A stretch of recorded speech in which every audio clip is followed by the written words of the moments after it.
The world of gaming is massive, whether it's the console games of legend like Call of Duty, Halo and Ratchet and Clank, online games like Minecraft, Roblox and Fortnite, or even classic arcade games like Pac-Man, Space Invaders or Galaga. But there is a certain area of gaming that barely anybody talks about: Flash games, specifically games that were almost only accessible through Adobe Flash. Most of these games you could find on a gaming website called Miniclip, which is where I played most of my childhood games. Games like Final Ninja, Rebel Trouble, Acid Factory and Save the Sheriff, all instant classics. But today we're going to talk about a truly underrated series of games that deserve to be recognized as true video game masterpieces, and those are the Cactus McCoy Duology, a truly unique game series, and my personal favorite from my days of playing Miniclip. Sadly though, the Adobe Flash has been discontinued, which led most of the games leaving Miniclip. Miniclip still exists today, but its library consists only of low-budget sports games like 8-Ball Pool. But thanks to a website that saved Flash games, I was able to replay these gems and experience all the magic again, and I am happy to say that these games still hold up today. So today let's talk about why the Cactus McCoy Duology is underrated.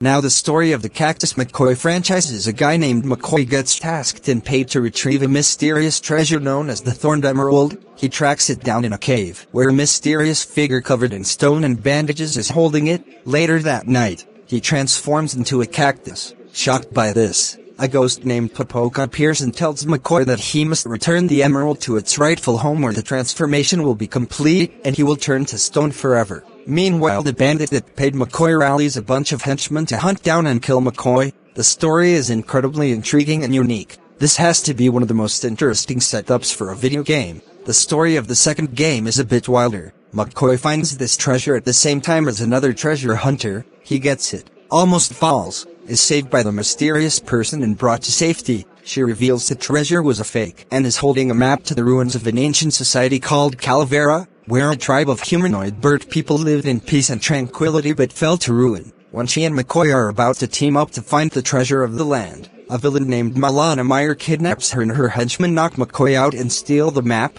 Later the ghost of Papoka appears and tells McCoy to go and save her and stop the villains from acquiring a dangerous weapon known as the Serpent Blade. And now McCoy must journey dangerous lands, harsh deserts and tough jungles to save his friend, stop the villains and save the day.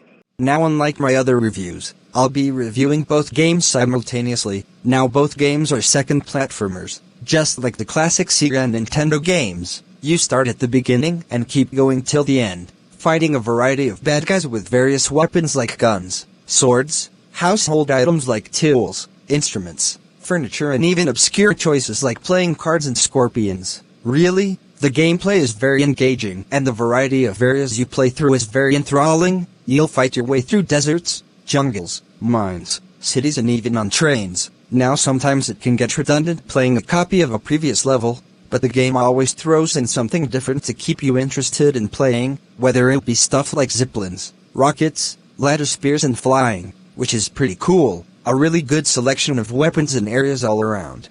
As for the graphics, they are really good, especially for a game made by a smaller studio, which was done by Fliplint Studios, who is most known for the popular Wii games. The colors are vibrant, the character movement is excellent, and the backgrounds are really well done. If you played this without knowing it was a Flash game, you would think this was a console or arcade game. It's that good. Heck, it looks better than most retro arcade games. Very solid graphics.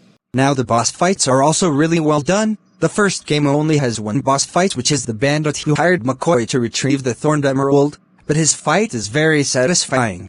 Because of how difficult and tough he is, he has two swords, which is tough enough, but out of nowhere he pulls out two guns and shoots at you while slashing. Thoughts how tough he is to defeat. The second game, however, has 3 boss fights, and they are all perfect. There's Alpaca Jack. He shoots at you and throws bombs at you. Pretty tough to fight, but you can defeat him without much trouble. Dumbbell, which is the typical dumb but strong character. He is incredibly difficult to defeat at first, but once you understand how this character attacks, he's not too hard to defeat. And then there's the final boss fight, Malana Meyer, the villain of the game who wants to use the power of the Serpent Blade to rule the world. She is by far the best boss fight in the franchise. She uses the blade for immortality and blasts away viciously with it. You have to be on your toes with this villain, otherwise you get sent back to the beginning of the level, which doesn't start off with you fighting her. You have to get through tricky jungle challenges to get to her. It is tedious to do these challenges over and over again, so it's best to defeat her on the first try. Overall, these boss fights are among the best of any game.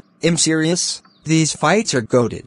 The soundtrack is also really goated. You got the opening music at the start menu of each game, which is different depending on which one you're playing, the track during the opening and ending of each game, which is cinematic perfection in every way. The tracks playing during the levels are amazing as always. The tracks playing during the mine levels is mysterious and intriguing, and the tracks during levels in the desert, jungle, cities and trains is incredibly energetic and action-packed, getting you pumped up for the adventure you're about to have. The tracks that play during the complete screens is also iconic in every way. All these tracks are amazing and really advance the game into legendary status. There are also these treasure chests you can open to collect 5 scrolls that will unlock something. I never collected all 5 of them, so I don't know, but most of them are in tricky places. You might have to replay to get them, so if you want to 100% this game, it is a challenge, so you'll probably get something out of it.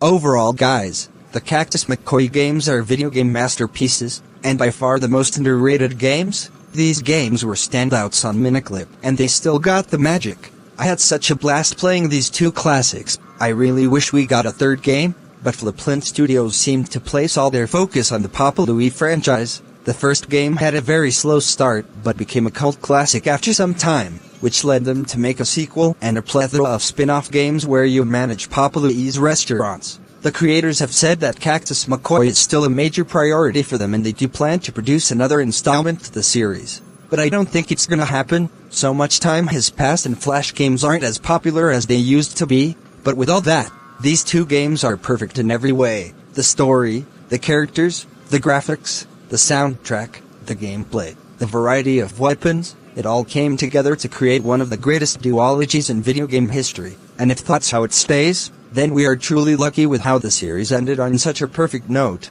And I think that Cactus McCoy deserves to be remembered as a truly great series of games. They weren't just simple games, they were an adventure, and they were satisfying every single time. I think they should be talked about more and given the recognition they deserve. Anyways guys, what do you think?